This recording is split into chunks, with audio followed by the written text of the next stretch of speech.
నమస్తే.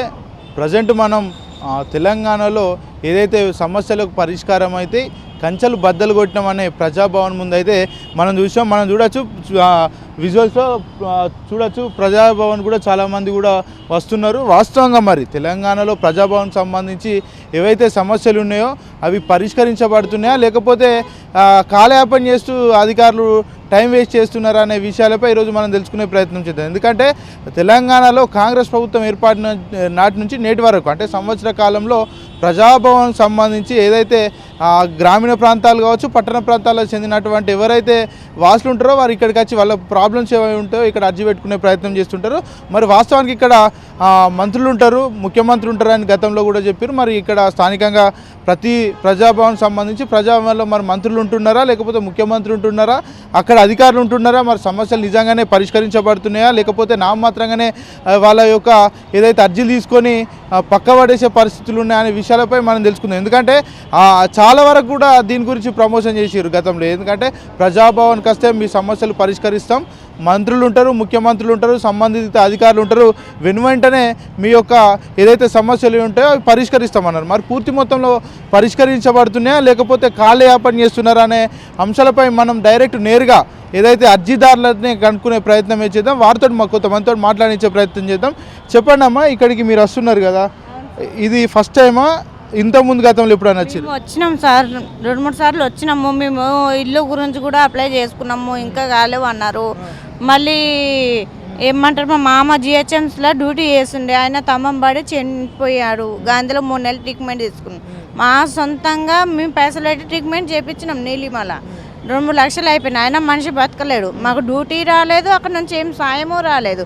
ఇప్పుడు మేము ఇక్కడికి వచ్చి మేము 2-3 సార్లు అప్లై చేసినాము. మాకు ఏమంటారు ఇక్కడ సికింద్రాబాద్ మున్సిపాలిటీ ఆఫీస్ కాడికి నుంచి మాకు 2 సార్లు ఫోన్ వచ్చింది. మళ్ళీ వచ్చి మాకు చిట్టీలు ఎక్కడనో ఇచ్చారంట. ఎక్కడనో ఇస్తే మరి ఇప్పుడు మాకు ఈయన రేవంత్ రెడ్డి సార్ వల్ల మాకు మా డ్యూటీ వాళ్ళ కోడలికి రావాల్సిందిగా కోరుతున్నాం. మేము గతంలో ఎన్నిసార్లు వచ్చారు మీరు ఇక్కడ? ఎగ్జాక్ట్గా ఎన్నిసార్లు వచ్చారు? మేము అయితే వచ్చినాం 5-6 సార్లు వచ్చినాం. 5-6 సార్లు వచ్చినప్పుడు మీ ఇదే సమస్య మీద వచ్చినప్పుడు మరి అధికారులు ఏమని చెప్పారు మీతో? అంటే మాకు సికింద్రాబాద్ బొమ్మ ఇక్కడ కాదు, అన్ని మేము ఎంక్వైరీ చేసుకున్నాము. సికింద్రాబాద్ కాడికి మున్సిపాలిటీ ఆఫీస్ కాడికి వెళ్ళామని చెప్పారు. చెప్తే అక్కడికి వెళ్తే చిట్టీలు వచ్చినాయంట. మాకు ఫోన్ వచ్చింది. ఫోన్ వస్తే మా ఆయన లిఫ్ట్ చేసి మాట్లాడారు. అయితే ఇప్పుడే రండి అని అనేసరికి మేము వెళ్ళేసరికి మా తెల్లారి సండే శనివారం వెళ్ళేసరికి వాళ్ళు ఏమన్నారంటే, అయ్యో మేము అక్కడికి ఇచ్చేసినాము మేము పేపర్లు అని చెప్పారు. అంటే మీరు ఇన్నిసార్లు వచ్చారు కదా, మీకు ఏమన్నా రిసిప్ట్ ఇచ్చిరా? మీరు వచ్చినందుకు ఇవ్వలేదు సార్, మాకు ఇవ్వలేదు. అంటే మీరు అప్లికేషన్ పెట్టిరా? అంటే మీరు మాకు ఇబ్బంది ఉన్నదని మీరు ఒక అప్లికేషన్ పెట్టుకున్నారు, ఇక్కడ అర్జీ పెట్టుకున్నారు. పెట్టుకున్నప్పుడు మీకు వాళ్ళు తీసుకున్నట్టు ఏమన్నా రిసిప్ట్ కానీ లేకపోతే ఇంకే విధంగా నన్ను ఇచ్చిరా? ఏమి ఇవ్వలేదు సార్. మేము ఇక్కడ అక్కడ తిరిగిన చిట్టీలు అన్నీ చూపించినాం, సర్టిఫికెట్ ఇవన్నీ చూపించినాం. మాకేమి ఇవ్వలేదు. పిఎఫ్ కూడా తప్పు ఉందని అన్నారు ఇక్కడ. ఓకే అమ్మ, మరి ఇన్నిసార్లు మీరు వచ్చినట్టు మీకు గుర్తింపు ఏముంటుంది? మీరు వచ్చినట్టు ఏం చూపెడతారు? 5 సార్లు ఏం చూపెట్టలేదు సార్. మేము వస్తున్నాము ఇస్తున్నాము అంతే. వస్తున్నాం సరేమ్మా చేస్తాం అంటున్నారు. కానీ మాకు ఇప్పటి వరకు మా మామ చచ్చిపోయి ఎప్పటి నుంచి ఉందో మీరు చూడండి. ఇక అయితే అప్పటి నుంచి తిరుగుతున్నాం మేము, కానీ మాకైతే ఏ డ్యూటీ లేదు. ఇక్కడ చూస్తే సంవత్సరం నుంచి మీరు తిరుగుతున్నట్టు కనబడుతుంది. సంవత్సర కాలం నుంచి అంటే ఏడాది పాలన ఇప్పటి వరకు కూడా మీ సమస్య పరిష్కరించబడలేదు సార్. మాకేం కాలేదు. ఏమంటున్నారు అధికారులకు పోయినప్పుడు? లోపల పోయినప్పుడు ఏమంటున్నారు అంటే, చిట్టీలు మీకు ఎందుకు వస్తుందమ్మా డ్యూటీ అని అంటున్నారు. ఇప్పుడు మా ఆయన పానం బాగాలేదు, మరి కొడుకు పానం బాగాలేనప్పుడు కోడలు రాకపోతే ఇంకెవరికి వస్తుంది సార్? మా అత్తమ్మ షుగర్ బీపీ దగ్గుదాము, ఆమె ఏజ్ అయిపోయిన ఆమె. మా మామ కూడా ఏజ్ అయిపోయిన అయినా కానీ తమ్మమ్మ పడి చనిపోయింది. తమ్మమ్మ ఇంకా ఎంక్వైరీ చేసుకోమని చెప్పినాం మేము, చేసుకోమని చెప్పినాము.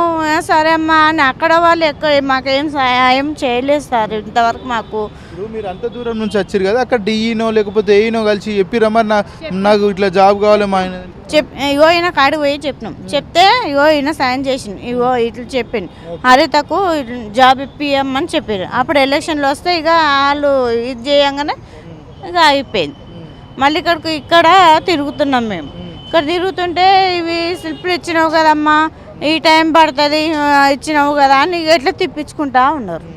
అంటే రేవంత్ రెడ్డి పాలన అంటేనే ప్రజాపాలన అని చెప్తారు కదా, మరి ప్రజాపాలన మీరు ఇంత ఇబ్బందులు పడుతున్నారు, ఏం చెప్పదలుచుకున్నారు ప్రభుత్వానికి?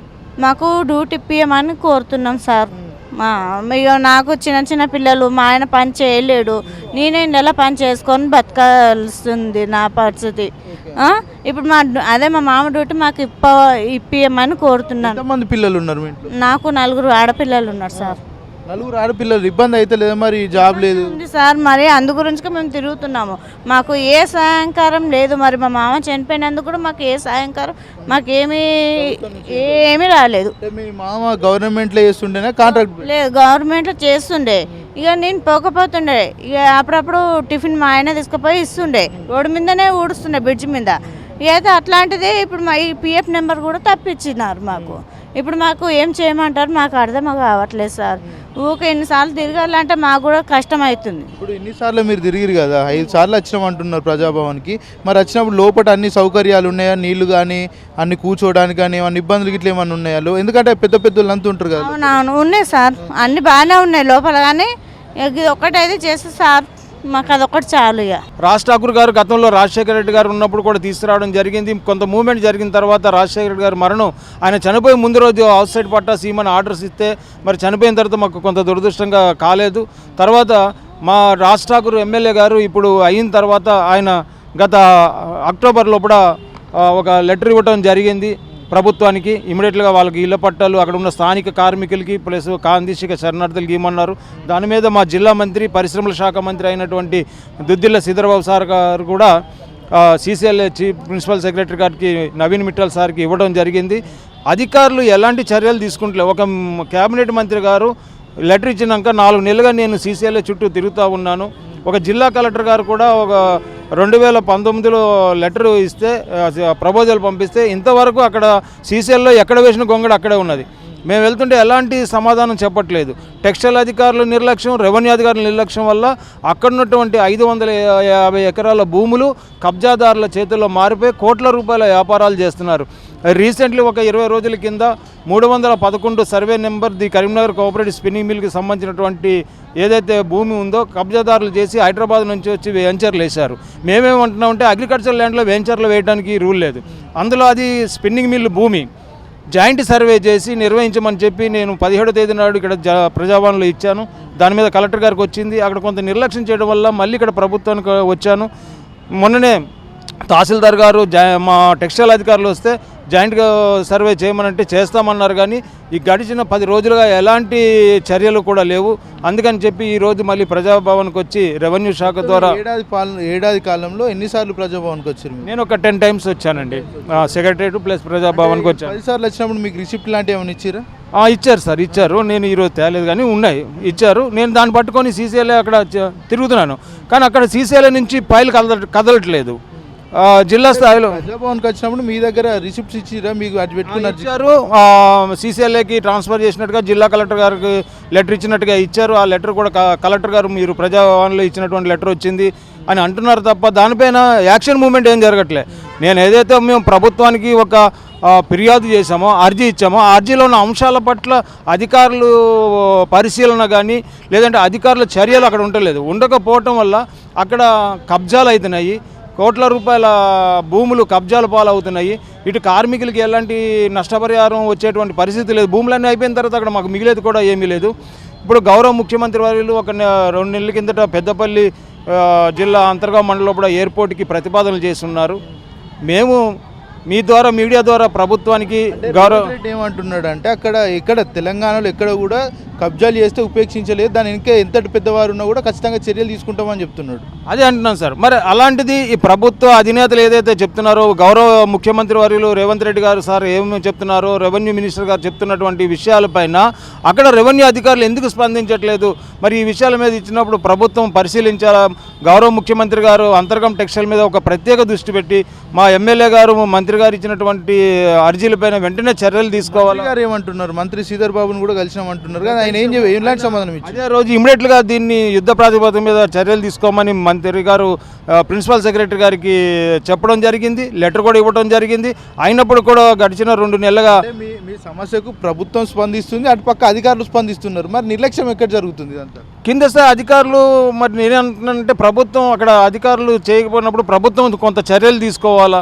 జిల్లా మంత్రి గారు, తర్వాత రెవెన్యూ మంత్రి వారు, ముఖ్యమంత్రి గారు దీంట్లో చర్యలు తీసుకోవాలా.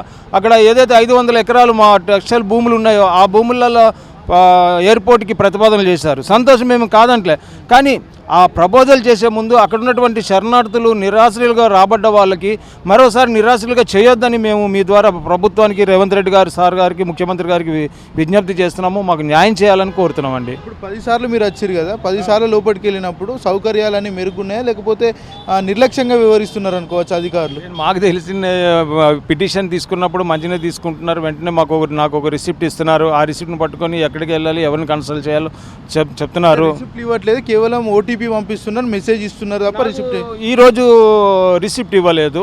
ఏదో పబ్లిక్ ఎక్కువ ఉన్నారు, ఫిర్యాదుదారులు ఎక్కువ ఉన్నారని ఆ ఓటీపీ వస్తుంది మీకు అని అంటున్నారు. దాన్ని ఆసరా చేసుకొని సంబంధిత సీసీఎల్ఏకి వెళ్ళమని. ఇప్పుడు రిసిప్ట్ ఏమి ఇవ్వలేదు మీరు వచ్చినట్టు? ఈరోజు రిసిప్ట్ ఇవ్వలేదండి. మీరు వచ్చినట్టు ఎట్లా గుర్తింపు ఉంటుంది? మళ్ళీ చూపెట్టుకోవాలంటే మళ్ళీ ఇప్పుడు అదే కదా సమస్య. కొంతమందికి ఫోన్లు ఉండవు, లేదంటే చూసుకోవడం తెలియదు. అలాంటివి ఉన్నప్పుడు కొంత అసౌకర్యంగా ఉంటుంది కనుక ప్రభుత్వం ఈ విషయంలో కూడా అక్కడ కిలోమీటర్ల నుంచి వచ్చారు అంటారు కాబట్టి ఇక్కడ నుంచి ఎన్ని కిలోమీటర్లు? 20 కిలోమీటర్లు సార్. 220 కిలోమీటర్లకు ఎంత ఛార్జ్ అవుతుంది రాను పోను? సుమారు అటు ఇటు వచ్చిపోవాలంటే 1000 రూపాయలు ఉంటాయి. కానీ ప్రజాభవన్లో మా యొక్క ఫిర్యాదుని సమర్పించుకోవడానికి వీళ్ళు. ఎన్నిసార్లు వచ్చారు ఇప్పటి వరకు? ఇప్పటికి ఇక్కడ ఫస్ట్ 10 టైమ్స్ వచ్చానండి. 10 టైమ్స్ అంటే ఒక 10,000 మీరు ఖర్చు చేసి ఉంటారు ఈ విషయంలో. అవునండి. ప్రభుత్వం మరి మీ దగ్గర 10,000 ప్రభుత్వం దగ్గర రావాలి, మీ అర్జీ పెట్టుకోవాలంటే 10,000 ఖర్చు అయింది కదా, మళ్ళీ మీరు 10,000 అంటే సంపాదించాలి, ఎంత టైం పడుద్ది? అది 2 నెలలు టైం పడుతుంది కదండి. కూలి పని చేసుకొని ఫ్యామిలీలు పెంచాలి. మరో దిక్కు మా సమస్యలు చెప్పుకోవడానికి రావాలి. రాకపోతే అక్కడ పరిస్థితి స్థానికంగా అధికారులు స్పందించట్లేదు. జిల్లా స్థాయిలో పరిష్కారం కావట్లేదు, మండల స్థాయిలో పరిష్కారం కావట్లేదు, డివిజన్ స్థాయిలో పరిష్కారం కావట్లేదు. అర్జీలు తీసుకోవడం దాన్ని ఏమంటారంటే సమర్పించిన చోటే మహాజర్లకి సమాధి అన్నట్టుగా లెక్కలో చందంగా ఉంది. కాబట్టి ఒక పక్కనేమో ఇది ప్రజల ప్రభుత్వం, ప్రజలు పాలించుకునే ప్రభుత్వం అని చెప్తున్నాడు కదా. ప్రజాప్రభుత్వం, ప్రజాపాలన అన్నారు. నేను గౌరవ ముఖ్యమంత్రి రేవంత్ రెడ్డి గారికి, మా ఎమ్మెల్యే గారికి, మా జిల్లా మంత్రికి వినతి చేసేది ఏంటంటే ప్రజావాణిలో అంతర్గం టెక్స్టైల్ అనేటువంటి సమస్య. అంతర్గం టెక్స్టైల్ అనేది కాంగ్రెస్ పార్టీ నేతృత్వంలోని ఇందిరాగాంధీ 1967లో ఆమె యొక్క మానసిక పుత్రిక అంతర్గం. ఒక్కొక్క కుటుంబానికి 10 గుంటల భూమితోటి వాళ్ళు పునరావాసం అనేది మంచి జరిగి వాళ్ళ కుటుంబాలు మరి స్థిరపడాలి అనేటువంటి ఇస్తే ఈ రోజు వరకు ఆ ప్యాకేజీ, ఆ తర్వాత వారి కుమారుడైనటువంటి కీర్తిశేషులు రాజీవ్ గాంధీ గారి ప్రభుత్వంలో 89 లోపల మాకు కాందీశీకులకు దేశంలో ఉన్నటువంటి అందరికీ కూడా పట్టాలు ఇవ్వమన్నారు. ఒక దురదృష్టకరం ఏంటంటే పక్కనే ఉన్న ఆదిలాబాద్ జిల్లా ఈస్గాంలో ఉన్నటువంటి 2500 మంది బంగ్లాదేశ్ వలసదారులకి మనిషికి 4 ఎకరాలు ఇస్తూ బతకడానికి, ప్లస్ వాళ్ళకి 33 సెంట్లు అంటే 13 గుంటల భూమి వాళ్ళకి ఇవ్వటం జరిగిందండి. అంటే మేము ఇవ్వండి, ఇది వాళ్ళకి ఇవ్వటం జరిగింది. ఏది 89 రాజీవ్ గాంధీ గారు ఇచ్చినటువంటి ఆర్డర్ ప్రకారంగా. మరి ఆ పక్కనే గోదావరి దాటితే కరీంనగర్ జిల్లాలో ఉన్నటువంటి తెలంగాణలో ఒకే ఒక జిల్లా కరీంనగర్ జిల్లాలో ఉన్న కాందీశీకులకి దేశం మొత్తం మీద అతిపెద్ద పునరావాస కేంద్రం అంతర్గం టెక్స్టైల్ పునరావాస కేంద్రం. 2 మిల్లులు మూసివేత అనాథలు అయిపోయారు. అక్కడ ఆకలి చావులు జరిగాయి. ప్రపంచానికి మీడియా ద్వారా తెలిసి ఒక్కొక్క రోజు గౌరవ హైకోర్టులు సుమోటోగా కేసులు స్వీకరించే పత్రికలలో వచ్చినటువంటి వార్తలనే సుమోటోగా సేకరించి ప్రభుత్వానికి ఆర్డర్లు చేసే అక్కడ ఇలాంటివి జరగకుండా వాళ్ళ కార్మికులకి న్యాయం చేయమని, శరణార్థులకు న్యాయం చేయమని. కానీ న్యాయం జరగట్లేదు. చేనేత కార్మికులు కానివ్వండి, శరణార్థులు కానివ్వండి.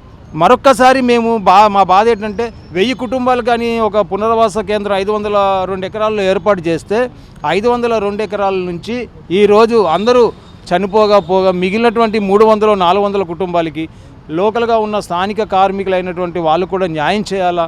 ఆ బాధ్యత ఇప్పుడు ప్రజాపాలనగా పేర్కొన్నటువంటి కాంగ్రెస్ ప్రభుత్వం, గౌరవనీయులైనటువంటి ముఖ్యమంత్రి గారు నేతృత్వంలో న్యాయం జరగాలని కోరుతున్నారు. రేవంత్ రెడ్డి అంటున్నాడు చాలా సందర్భంలో ఇది ఇందిరమ్మ రాజ్యం, ఇందిరమ్మ పాలన ఆమెను స్ఫూర్తిగా తీసుకొని కొనసాగిస్తామని చెప్తున్నాడు.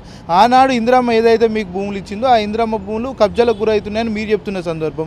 మొత్తానికి ఈ విషయంలో రేవంత్ రెడ్డికి ఫైనల్గా మీరు ఏం చెప్పాలనుకుంటున్నారు? మేము ఒకటే చెప్తున్నాం, అక్కడ ఉన్న ఏదైతే ఇందిరాగాంధీ మాకు ఏర్పాటు చేసిన పునరావాస కేంద్ర భూములు ఏవైతే ఉన్నాయో ఆ భూములు ఒక అడుగు స్థలం కూడా కబ్జాదారుల నుంచి రిటర్న్ తీసుకోవాలని కోరుతూ ఉన్నాము. అదేవిధంగా అక్కడ ఉన్నటువంటి శరణార్థులు ఎవరైతే మిగిలిపోయిన కుటుంబాలు ఉన్నారో వారికి అక్కడ ఉన్నటువంటి స్థానిక కార్మికులు, చేనేత కార్మికులకి న్యాయం చేయాలా. జీవితాలు చిన్నాభిన్నం అయిపోయినాయి. 400 కార్మిక కుటుంబాలు, 600 కుటుంబాలు ఉపాధి కోల్పోయిన తర్వాత వాళ్ళకి న్యాయం చేయాలని మేము కోరుతూ ఉన్నాము.